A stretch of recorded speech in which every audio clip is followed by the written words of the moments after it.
Hi, welcome to Fireside Rebels. I'm Carol Ann. Today, I'm thrilled to be having a conversation with one of my very dear friends, Gerrimae. Gerrimae is the epitome of the woman igniting her second act with an amazing midlife reinvention. She's been a fitness trainer for many, many years, operating several different fitness studios and training hundreds, if not thousands, of people to get strong and fit. She's sailed offshore on a sailboat with her family. She's a badass motorcycle rider who's taught many women to ride. And in her 50s, she decided to become a silver-haired model. Gerrimae was recently featured on a magazine cover and in a beauty campaign for Shoppers Drug Mart, where her face was plastered in every store across Canada. To top it all off, she just opened a new fitness studio called Soul Motion Collective, teaching about 12 to 14 classes herself each week, and is doing some specialized training around support for women struggling with menopause. We're gonna have a fascinating chat by the fireside, so I hope you'll grab a beverage, pull up a comfy chair, and join us. Hello. How's it going? Good. We've Ready? got our not local, but fairly local beer here. Fat Tug.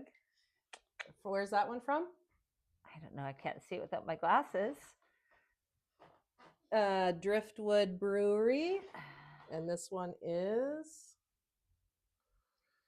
Camp. What is it called? Camp Spruce. Spruce. Okay, ready? I really should have looked that This up is the ahead best of time. part. One. Okay, ready? Two. Hang on. Okay. 1, 2, 3. Oh, Must have jiggled the bag. Cheers. Happy Friday. Happy Friday. And here we are with Gerrimae, excited to chat about all of the things. All the things, all the time. On Fireside Rebels. I'm here with my friend, drinking beer. So this is by the fire. This is the first interview for the Fireside Rebels podcast. First one. And we're talking reinvention in our 50s. So I got Gerrimae to dig out a few pictures. Reinvention every single day. And so we're going to just have a look through these pictures. Okay, so this picture, and I'll just, for those on YouTube, actually, yeah, here, give me that. We'll just go zoom in, and then I'll put it up on the screen better. That dark hair, henna-headed woman. I started going gray in high school. Really? Yeah. So in this picture, there's already some gray getting covered with the henna. Remember henna? Yeah. Yeah. I think we had tried it was like a reddish color henna, and I remember my gray went orange. Yeah. Henna went orange on a lot of people, actually. I do remember that. That's me. So in that little picture, baby. in that picture, how old are you? I think I must be 18, 19. Okay. And what's going on for that 19-year-old girl in that picture? I had a brief moment in my life. Brief moment where I thought maybe I was cool. Then it disappeared really fast. I was never cool. And I thought maybe for a moment I was like, you look pretty cool in that picture. Semi-cool. You look really cool. I had my brother-in-law's old Levi's. So that's all I wore in the early 90s was his old Levi's. And so 501s, shrink to fit. Yeah. And in the back, worn right out. And he could never figure out why the hell I wanted his jeans. And he always had his wallet in the same place in his back pocket. So that I always had a square on my bum. But I look like hot shit. Yeah. Yeah. So what's going on with her in her mind sort of around that time? Laden with guilt and shame, being raised in a very conservative Christian family, and the Bible camps and all the things. And so it was very, very frowned upon to think to how do I say this? To have any kind of confidence. It's very threatening. An opinion. Yeah. And it was interesting because when my daughter started, when she chose to go to church later on, there was a phrase that came out of that time, and it was called purity culture. And I was like, oh, interesting. That's what I was raised under. Had no idea that that's what it was. Purity culture. Purity culture for girls. So, you know, at that time, it was like, don't show skin. It was, we were just a walking temptation for all the boys, all the men, just walking temptation. So keep it covered. I mean, I know that there's a lot of cultures and religions that were a lot more so, but yeah, you don't shine, you don't stand out, you don't, because then you're just asking for it. Right. Okay, we'll come back to that one. This picture is, you said this is your on your wedding day? Yeah, that's my mama, and Paula was doing my hair. So you look like a baby. I was a little baby in that picture. 22. So you got married at 22. Yeah. And so that's why between here and here, I had about a year. A year of sort of fun, freedom and fun, and trying to be being cool. a little bit rebellious, but not really, because then I got married, and then I had babies like right within away. a year. Wow. So that in that picture on your wedding day, what's going on? What's going through your head? Like optimistic or? Well, I was super excited. Yeah. Because I found someone who was very hot and super adventurous. So I was like, you know, and it was, yeah, I mean, I was raised in a very, my other sisters, they were like 19 when they got married, Paul and Krista. So I was like, old. Wow. And so I had a lot of friends actually from that culture getting married around that same time. So it didn't seem too much of a big deal. So no, I was young and in love and wanted to have babies. Because that was just the way. It was just kind of what you did. Yeah. You know, it was what my friends were doing. I really didn't have any ambitions. Right. At that time, I didn't know I could have ambitions. Right. If you're like I think I worked in some daycares for a while. I honestly, I remember actually just before I met Jim, I started to get some ideas of stuff I'd like to do. I really wanted to go to Europe and I wanted to go to Holland, and I was like looking at, because all my family's from there, I was like, oh, maybe I could live there. And so I was starting to like look at different ways of exploring. But then, yeah. So this picture is a number of years later. So by this time, you've had 2 kids. Sitting on my sailboat. And you're sitting on a sailboat. And what's going on in that young lady's mind in terms of what she's interested in? I looked pretty happy in that picture. Yeah. But yeah, so that is one thing that, you know, Jim and I did do a lot of amazing adventures together. And so one of them was when our kids were 11 and 12, we got a sailboat, an old wooden schooner from the East Coast, spent 2 years fixing it up, and then sailed to the South Pacific. So that's in the Sierra Cortez, I think. Yeah, maybe. Yeah, because we did. I remember, because it was a wooden boat, I remember, I think around this time, because I'm covered in paint, I was obviously painting. I remember thinking, oh, cruising's just another term for working on your boat in different places. Ports. I was always painting, varnishing, sanding, wherever I was. So, yeah. Sounds familiar. Mm-hmm. Okay. But I think I was scared because what we were doing was pretty big. But I think I seemed pretty happy there. I was having an adventure. Yeah. Yeah. Okay. So, what's kind of one thing that is different about now, the woman you are now, and those younger versions of yourself?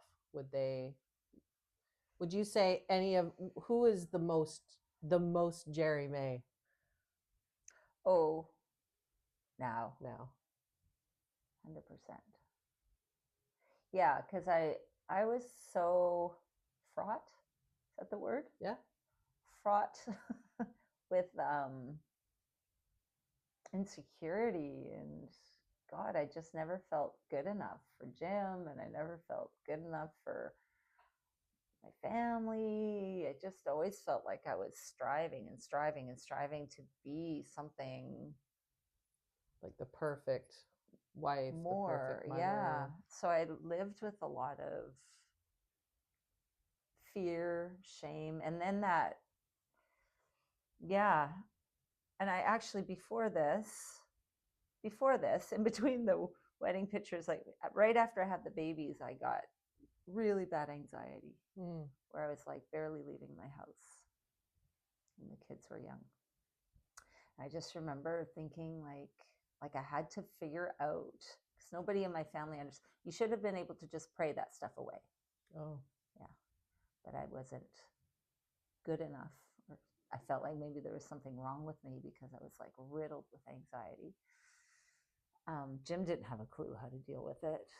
And so I just had to figure it out. And I remember buying books and I learned what cognitive therapy was. And I just worked myself through that because I didn't even know to go to a counselor at that point. So yeah, it was a lot of it was just like a lack of information. I grew up with a lack of information because our world was so closed. Even though we did a lot of traveling and stuff, we still had a very closed world. Right. And yeah, so what's the question? Just the one sort of a key difference between the woman that in those pictures and the woman you are now. Is there one key thing that jumps out at you as to how you feel in your body or feel about your life? I just feel shame-free. Good one. That's nice. I feel like I don't need to live under a cloak of fear and shame anymore. It's like, fuck it. It's and just getting the older I get, the more I realize I have so much still to learn. And so I feel like, you have to go through shit to grow. Yeah. Like you have to, like, yeah, I went through some really weird, hard times, but honestly, it made me who I don't regret any of it. Right. It made me who I am today. Yeah. But I definitely think, yeah, there's this, and you've helped me a lot with learning how to just embrace myself and learning that it's okay to shine, that, and Mitzi's helped so much with that. Like she always talks about the crab in the bucket, just wanting to climb out of that bucket, and the other crabs want to pull you down into the bucket because they're like, no, we like Gerrimae like this, where we can control her. And I'm like, oh my God, get me out of the bucket. I feel like I've gotten out of the bucket. Good. I'm glad you're out of the bucket.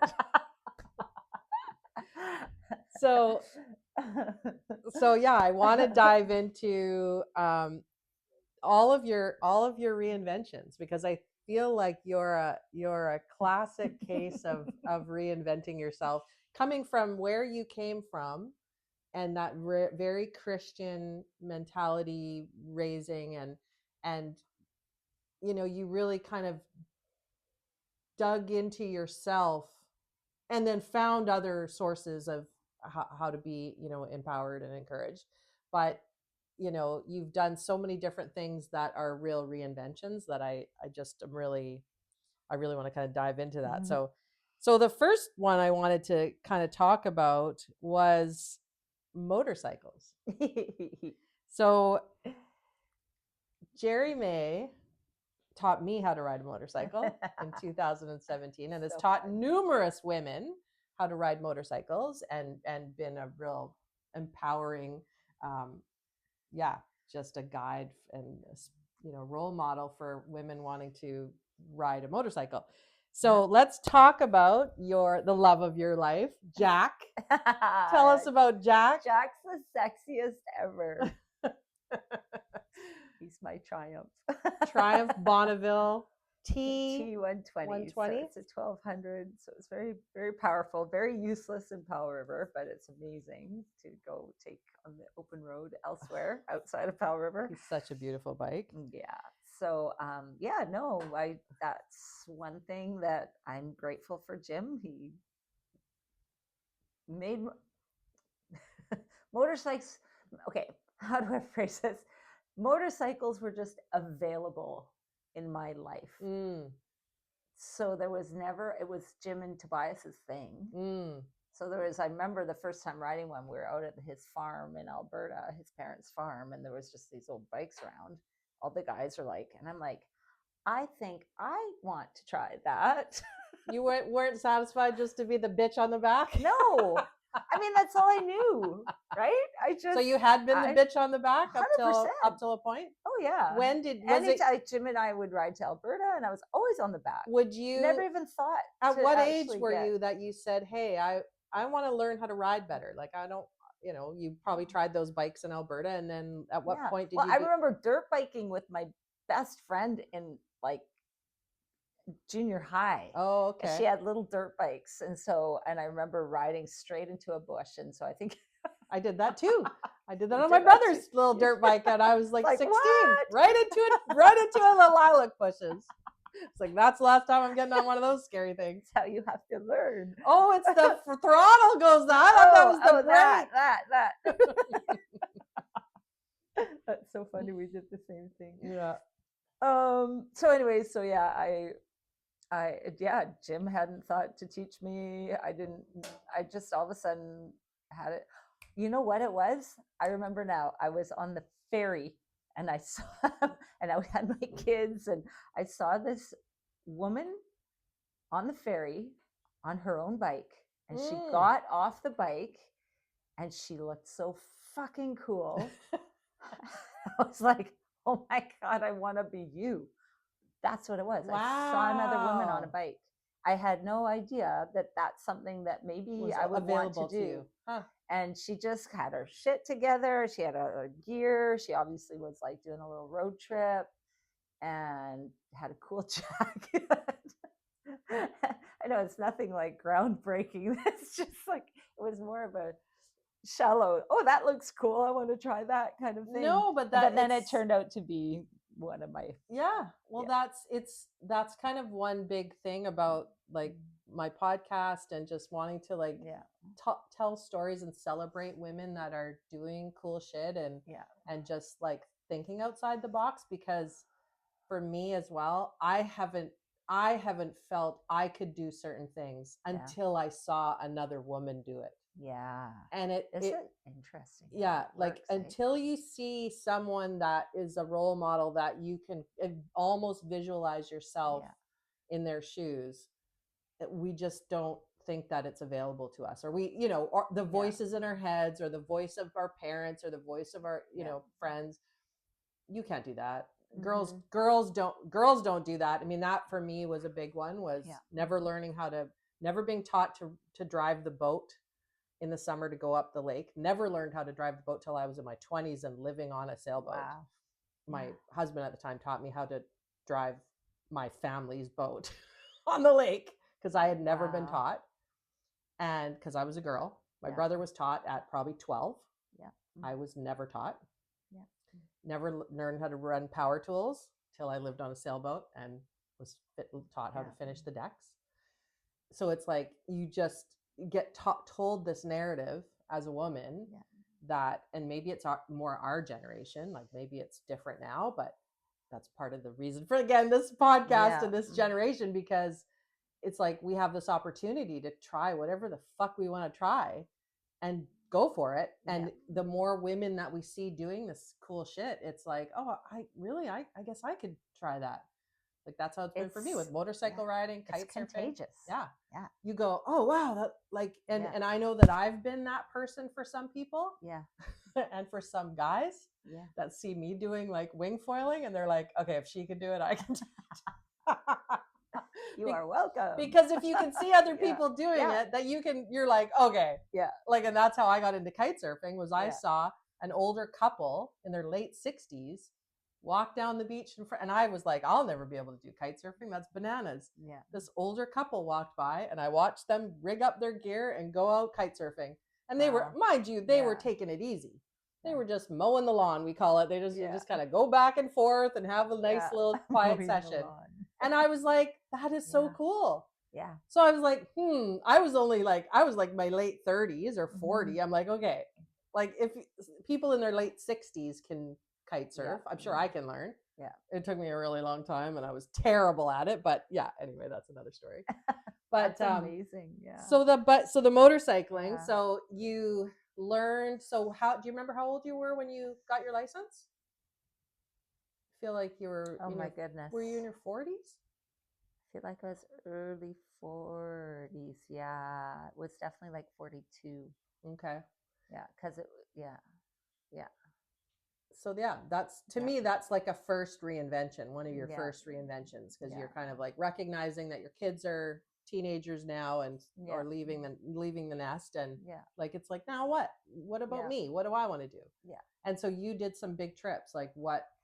Yeah, so we did a trip down on Stella on Carol Ann's bike. Oh yes, I bought her bike.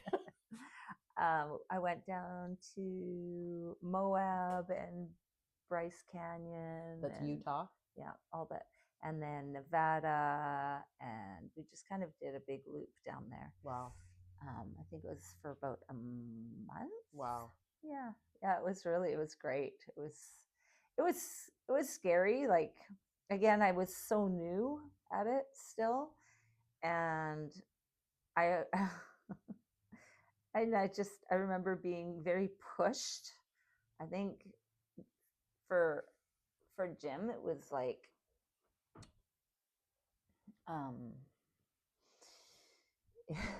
he liked that I had learned to ride, but it was a pain in the ass for him too, because he was always like, oh, now I have to keep an eye on you and da da da. Right. And so we had intercoms, and so he's like always telling me what to do, and I'm like, oh my God, I can think for myself. So it was actually very hard. Like, we had a lot of fights, and there was a lot. It was my sister and brother-in-law came down on their bike and rode with us for a while. And then another friend, Steve Mohan, came down and he rode with us for a while. Oh, here comes the kitty. She's gonna join. Here comes the cat. My cat's like 18 years old. I hear you. She's gonna talk. Oh, I kicked you. Sorry. So, do you want me to put her away? Okay. So we did that trip, and it was a learning curve for sure. But then we did another trip up to Alaska, and that was incredible.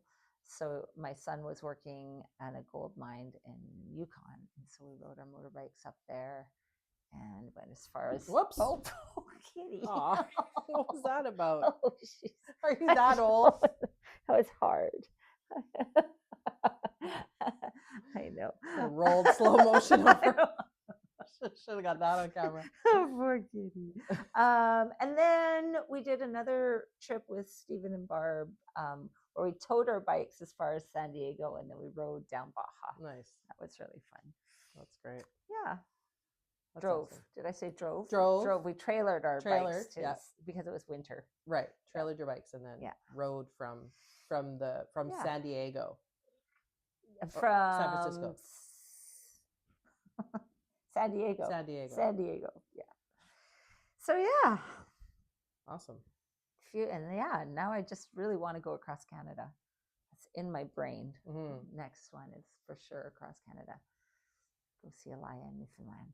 Right, your daughter is in Newfoundland. So Yes. yeah, that would be an epic road trip for sure. How come I'm the only one drinking? I am drinking. I'm because every time I take a drink, I belch. So I'm like taking a drink and then trying not to belch into the microphone. Jesus. I love it. Okay, so let's shift gears. Okay. And talk about so we're going to come back to the fitness stuff because you were a fitness trainer for a bunch of years. We'll come back to that. But you ran a fitness studio. COVID lockdown happened. You had to shut down during COVID 6 times. 6 times. Yeah. False start. Yeah. And then just people just didn't come back in the numbers even when it was fine to open for real. Yeah. So you ended up shutting down, and right around that time, tell me what shifts happened for you when you had that downtime during COVID around suddenly you couldn't go to the hair salon, suddenly you're at home thinking about your life. What kind of things went on in your brain during that time? Well, split up with Jim for the second time. So that was the major. That was during COVID? It was just when COVID started. Oh, when it I feel started. like it was like in February or just before. So it was, okay. Things were just, So during COVID, we weren't together. So it was a lot. There was a lot. Elia had just gotten married. And so it was in between that July and that of 2020. Yeah, where everything went sideways. So that with the studio and everything that was going on there, so I actually it was after Jim and I split. That's when, because I used to get teased that my skunk line was showing. Oh. And so I felt very ashamed of it. So you'd run to the hair salon every 4 weeks or 6 weeks? I would just try and dye it myself, you do it yourself. Or had the thing. So it was always had this like anxiety about getting teased about my skunk line because my hair was so white. Wow. It would show up really fast. Right. And so the last time I dyed it was for Elia's wedding. And I just thought, after that, to hell with it, man. Like a lot of women did. A lot of women decided to stop dyeing their hair during COVID. Yeah. And it wasn't, so it wasn't necessarily because I couldn't get to the hairdresser. I had decided before then that it was, and then it helped that Paula Krista had also let theirs, they had grown theirs out. So my sisters also have white hair. So I could be like, oh, that looks kind of fun. Well, and also, like, I feel like a lot of us, that we were at home a lot during the lockdown. We weren't going out a lot. So it was like, who cares? There was a lot of, who cares? Just let my hair, I'll shower once a week. Who cares, right? It's so true. You're right. There was a lot of people that were like, they couldn't get their lashes done. They couldn't get their nails done. They couldn't get whatever. Nobody's going to see it anyway. Yeah. Exactly. So, and then trying to remember when you and I had the conversation. It was at the studio. So I think you had just decided the numbers were not. Was my hair already white then? Yep. My hair was already because white. people started saying to you, a few people said to you. So it was before COVID that I grew my hair out. Nope. You came back and started trying to get the studio going again the last time. And it was it was 2021 or whatever, and everything was going back to normal, but people were not coming back. Yeah. They were like dwindling numbers everywhere. Yeah. Right. And all the restaurants were still struggling. Because then I was doing videos for people. Like Angie was helping me do videos, and my hair was white. It was short white then. So that must have been somewhere in there that I was like growing it. And then your lease was coming up. So you were kind of like, forget it. I think I just don't have the numbers. Yeah. So then we were hanging around the studio after a rowing class, because that's my jam, is she teaches rowing classes is one of the things. And so a couple of people had said something to you about your hair, because my hair quite was very stunning, unique. Silver. I call it glacier ice. Glacier ice. But a few women had said, Gerrimae, you should model because look at your hair, like with the silver hair. So tell me about that thought process when you first, maybe even before you talked to me about it, where you started to look at silver haired models on Instagram and. Well, it was when I started sorry, I interrupted you. No, go ahead. No, it was when I started growing it out. I think I just started Googling because I knew I wanted, because my hair was, I just kept looking for inspiration. I was looking for inspiration. So I was like Googling white haired people. And I remember even when I was Googling, can you have long white hair without looking like a witch? I didn't want to look witchy. Right. Now I think it's kind of cool to look witchy, but whatever. It's all a process. Yeah. So so then I found Mel Bagabre, Mel Kobayashi. She's Bagabre on Instagram. And I found a few really cool, inspiring white-haired women. And I was like, yeah. And then I was like, oh, interesting. So all these women are older and they're modeling. And then I thought, how cool is that? Because it makes sense that you'd want to have older models. And then I went up to Caroline and I was like, or no, you said to me, somehow it was like, do you think I could be a silver-haired model? Or you said, I think you should be a silver-haired model. No, you asked me after class one morning because I was like, because someone had another woman that took rowing or something from you, or you saw at the coffee shop, made a comment about your hair, about how gorgeous it was, and just might have made a comment about modeling, and you brushed them off.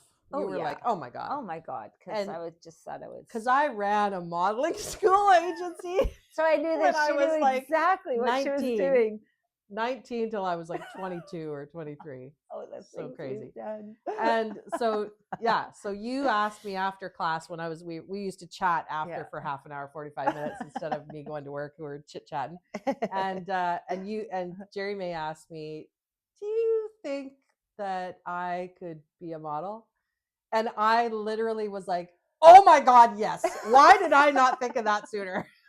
I was mad at myself. I was like, oh my god, absolutely, yes, and I will help you.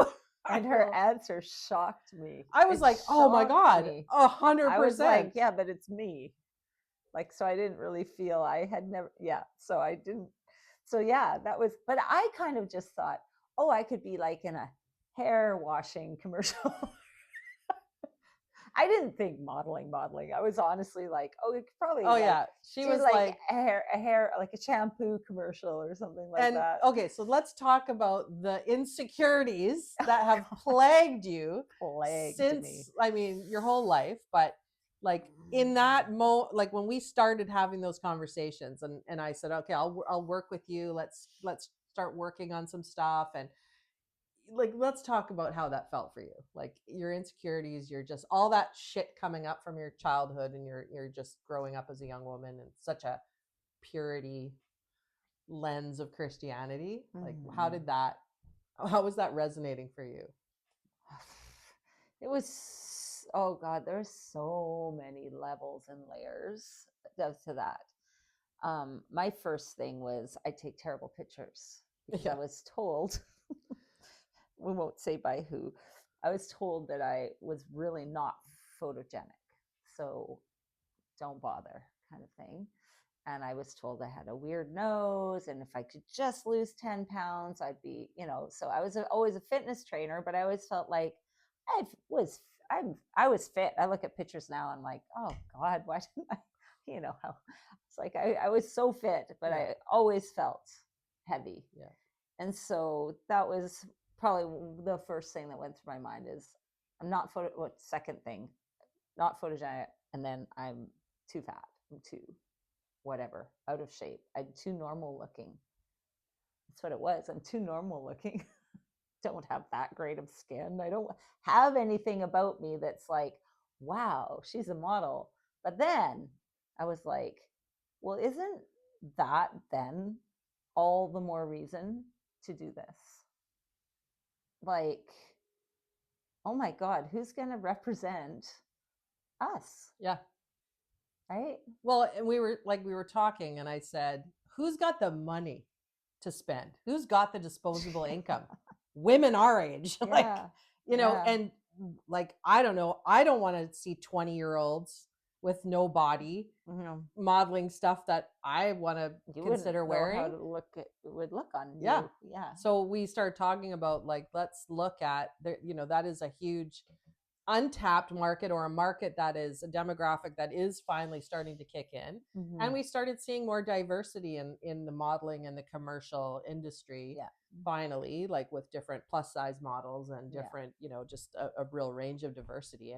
And so, I think so. You did, like, it was hard for you. Like, when we started working on stuff, and we, set up some photo shoots, and well, it was just like having that all the attention on me.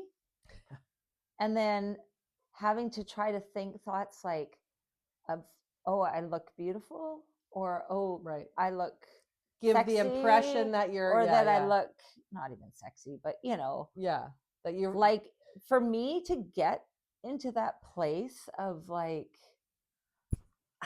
how do you like me now? What the fuck is that? Like, I don't know how to do that. I still, but yeah. So, it's acting. It's acting. It's playing a character. Helped me with that too.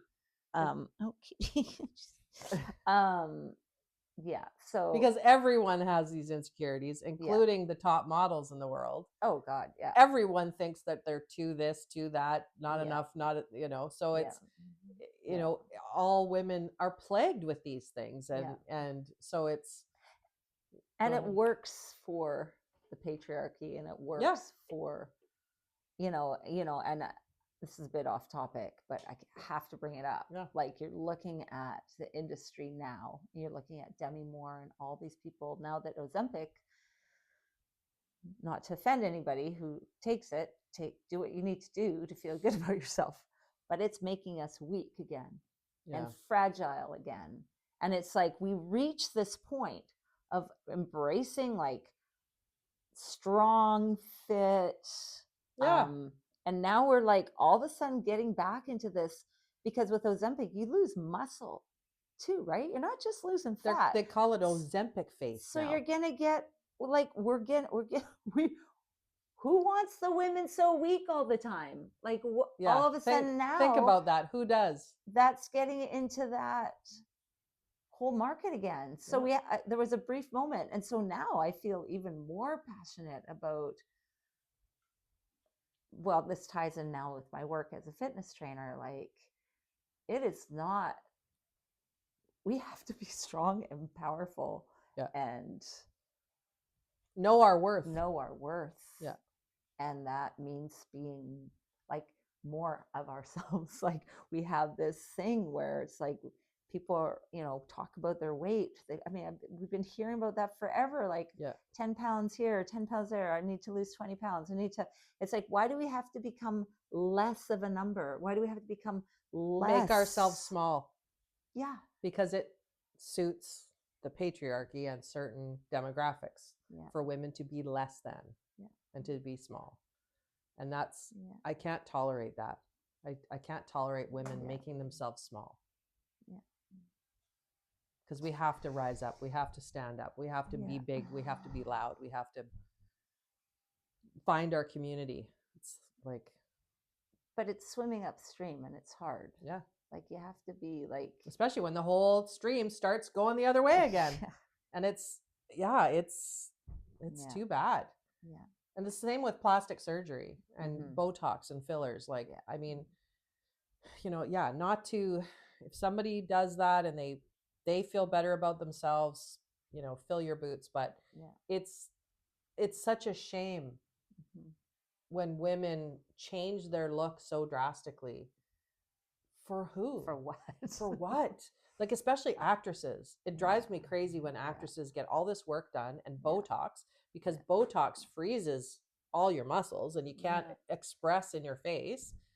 And so playing a role, when you're playing a role, you have to be expressive in your face. And you're playing unless you're playing a socialite who's had a bunch of plastic surgery, okay, that's your role. That's your lane. You're going to just play that because you can't play Little House on the Prairie anymore. Didn't have Botox and filler and plastic surgery. You can't play real women. Where did that come from? Well, just, you know what I mean? Like, well, I auditioned for a part of a sister mom, a sister wife in a Mormon community. So, you know, I'm like, perfect. I haven't had any work done. I look the part, you know, just pull my hair back in an awful thing. And I was like, oh, look at me in a pioneer lady's dress. You know, because real women don't most women can't afford plastic surgery and filler and Botox. Most women, I would say. Yeah. And I really I love British and European film and television, where they have, and I shouldn't generalize European, but specifically in the UK, they have a lot of real looking women and actors with not great teeth and crooked smiles and, you know, just normal people looking. And that's the world.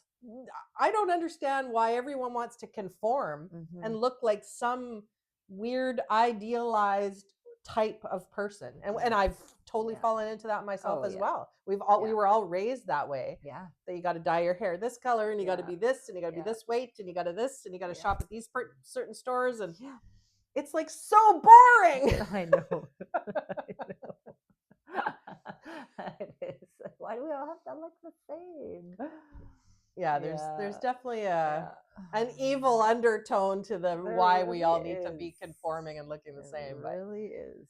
Yeah. But yeah, so you're then fitness training 2.0. Oh, okay. Or unless you wanted to go back. No. I was going to bring in Tasha then. Yeah, fitness training 2.0. Okay. Yes. So we'll get into that so you start doing the modeling and then icon of the modeling industry, Tasha Tilberg, lives in our region, in our community. And so we met with Tasha. Well, that was so funny because I was like, we had so many friends in common and I had never even seen her around. I'd seen her then wife and kids, but I hadn't met Tasha. And then I was like, and then you were like, you should reach out to Tasha. And we had a few friends in common. So then I was like, so just message her. So I messaged her on Instagram. I was like, you don't know me. I said, but I live in your town. I said, you seem super cool. Would love to go out for a beer with you. And I said, and I feel absolutely so stupid asking you this, but can you help me become an old lady model? You did say and that. She's like, totally. She's so lovely. And then we were like sisters ever since. So we went for a beer and we had a great Tasha. chat. Yeah. And so now they're business partners. Yeah. In a fitness studio. And Tasha also got me in touch with Liz Bell Agency. Right. Helped you get your agent. Some jobs through them. And so, and then now Tasha's my business partner. We have a fitness studio together. Yeah. So it's Soul Motion Collective. And so it's yoga, rowing, TRX, strength training, Pilates. Strength and mobility. And we just started doing some classes for older. I have to be careful how I say, I can't say seniors classes because in Shoppers Drug Mart, I'm a senior. We're seniors. So are you, old lady. Yeah. I'm older than you. So seniors classes. It was like mobility type stuff. And then, there's so many different fun things there right now. So, and Tasha and I just did our first fitness videos. Not sure how those are going to turn out, but we had to start somewhere. Yeah. So hopefully that will be, hopefully those videos will be something that I can link to here and figure out where to go to watch those videos, whether they're on YouTube or through a website. And right now it's rowing and strength, but I do want to make a series. So there's a series, but I also want to make it so that if you don't have a lot of people do have rowing machines at home. It's surprising, but if you don't have a rowing machine at home, then you could do separate ones. That in one of them in the rowing segments, someone can be doing some cardio, just like calisthenics and cardio with no equipment. But they're going to be fun. Cool. So when do you anticipate those will be coming out? I don't know. I would give it a few months.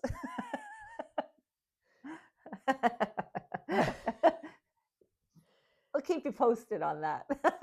We got them done. We just have to get them majorly edited. And, yeah. Okay, so the other thing I wanted to mention, so we are in our 50s and have had young little puppies. The joy of going through menopause. Oh yeah. So, okay, so talk about that a little bit. And what was it, the experience of you going through menopause that you decided to get trained to become a coach? Fuck, this sucks. Menopause. I need to figure this out. As I do with most things in my life. No one's giving me the answers, so might as well bloody well get certified and figure it out for myself. So yes, I'm becoming a certified menopause coach. It's just menopause coach? That's the Girls Gone Strong. Yeah. So it's actually it's incredibly in depth. It's really hard to find any proper medically informed, because it's only women that have to deal with menopause. So there's really little research about it, and we go through our lives not knowing what's about to hit us in the face with perimenopause. Suddenly it's like your world is upside down. You want to murder the guy that just cut you off in traffic, and I'm learning why. I would love to hear why. It's incredible. Like dopamine, serotonin, all of those are affected by the amount of estrogen.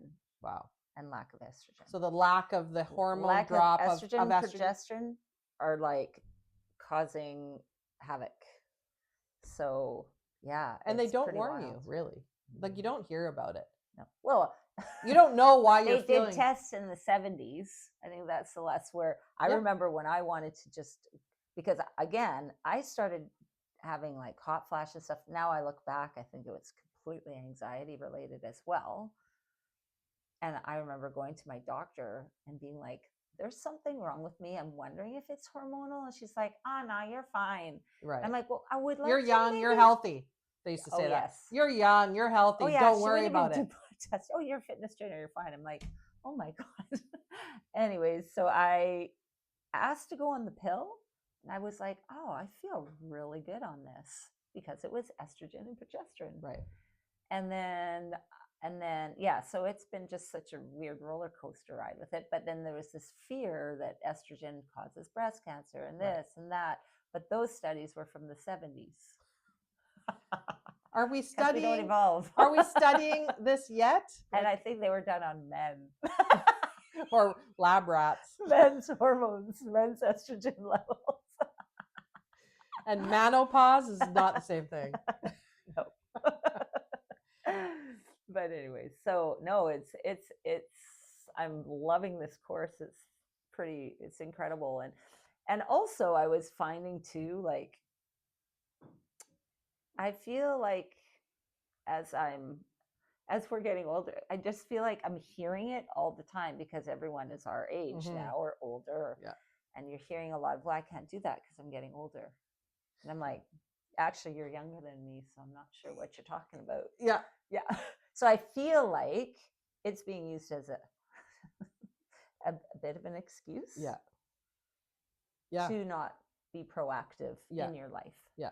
And so I think one of the most profound things I've read so far in this course that I'm taking is she said, if most women are starting to go through this at 40, 45, depending on how you've been raised, genetics, lifestyle, even nutrition, poverty. Right. Oh, so many different factors of when and how you're going to go through menopause. Wow. Every single woman is going to be completely different. And then, of course, women play the comparison games. Well, I didn't have that. Well, it must be because I'm healthier than you. Right. Bullshit. I'm too young to go through that. Yeah. So it's all, but now most women, knock on wood, live till they're 85, 90. Yeah. So if you think you get menopause, start to go through perimenopause 40, 45. 40s, yeah.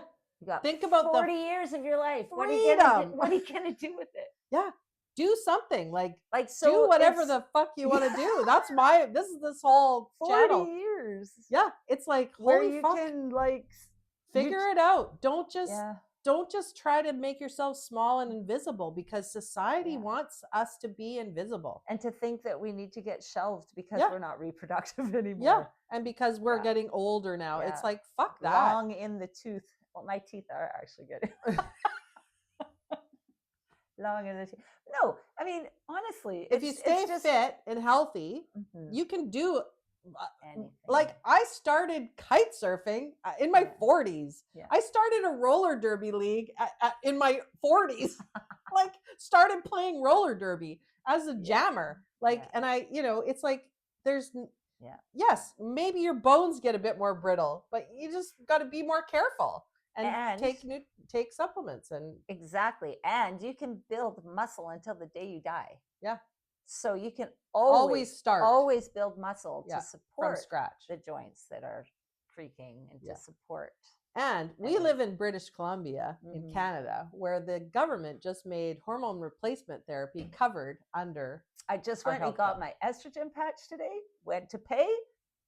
It's covered. It's free. Thank you, Canada. Only BC. Oh, BC. That was really nice, because I was paying a lot for my little patch. Yeah. So, yeah. But it is but it is interesting. But, and then that being said, there's a lot of reason why people, again, it's like everything. It's like when I let my hair go white. When I went to Victoria this last trip, I had so many people come up to me and be like, oh my God, your hair. I've been wanting to grow mine out, but I'm too scared. Yeah. I don't know what happened. But this weekend I was like, so many people. Wow. And it was really cool. And so I had some really cool connections with women, but it's the same with anything, but it's the same as also going through menopause. It's an individual thing. Do not judge yourself on this too. Right. If you need to dye your hair, to feel good about yourself, dye your hair. Yeah. And it's the same with menopause. Like menopause, some people will be like, I'm free. And some people will be devastated. Right. Devastated because they wanted to have kids and they can't now. Or it does because of how their culture, their family life is, or whatever. They do feel they're getting shelved for some sad reason. Right. Not that they have to live there, but they don't know that maybe that there's other options. So it's so different for everybody. I don't know where I was going with that. That some people, everybody's different in how they handle whether they dye their hair or don't dye their hair, whether they get plastic surgery or don't get plastic surgery. Decide how they're going to deal with their menopause. And maybe and some people are embrace becoming a grandmother, right? Like some people just want to just dive into being grandma and dote on their grandkids and whatever makes you happy, but it's like, don't feel like it's all over now.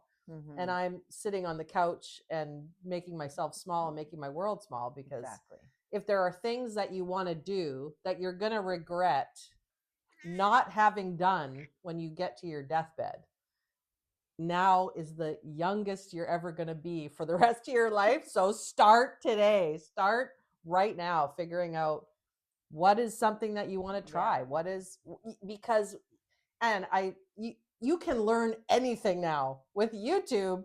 You can learn anything on YouTube. You can learn how to change a tire. You can learn how to change your oil. You can learn how to plumb a sink. I had to fix my tub today. It was leaking, so I had to YouTube how to plumb. You can YouTube it, and you can learn anything that you need to do. So there's really no excuse on learning something new. So it's like, if you always were interested in pottery, taking pottery classes, or learning how to tango, or start a whole new career, something that interests you. It's like, go back to university, go back to school. I went back to school too. Yeah. At 42, I went back to program. We forgot about that one. It was so fun to go back to college as a adult. It's also interesting because it's actually relatable. You actually give a shit. You actually give a shit. Biology and chemistry. Yeah. There's nothing you can't do. No, and it's It's never, all in our minds. it's all in our minds, and Yeah. society likes to put us in a corner and tell us that we're done now and we're invisible, but Yeah. it's never, you're never too old to try something new. So that's kind of the whole point. And Right, Popcorn? I appreciate She's you. like, look at me, I'm 18 and I rock. Still kicking. Puked on the carpet today and felt great. Aw, Popcorn. But yeah, any final words for our viewers on words of inspiration for trying new things? Just do it. Honestly, there's no failure. No. And if no you risk. fail, it's like, oh well. You know, You honestly, should fail. You should fail. If you haven't failed at because something you by learn now, so much about yourself and you know, your resilience, and that just keeping those neurons firing in the brain, no matter what. Learning new shit. And get active. Start lifting heavy shit, like lift heavy weights, like do all that stuff that we were told not to, because it's gonna make you empowered and strong of mind, confident. Just to be able to pick yourself up after you fall. And we will remember, all fall. as you're trying to crawl out of your bucket, there will be little crabs that are like pulling your pants down. No. Who do you think you are? How dare you? You can say, I am so and so fucking so and so. Jerry fucking May. You're Carol fucking fucking Leishman. Beep beep beep beep. Are you gonna beep? No, it's not. No bleeping here. It's all staying in. No, life is so short. Life is so short. Yeah. Just do the thing. Just do the thing. Do the thing. Be brave. Crack your beer. Be strong and do the thing. Cheers. Thanks, Caroline. Thanks for coming. Thank you, everybody out there. Thanks for all you millions and millions and millions of people that will be watching this. And we'll see you next time. Cheers. Cheers.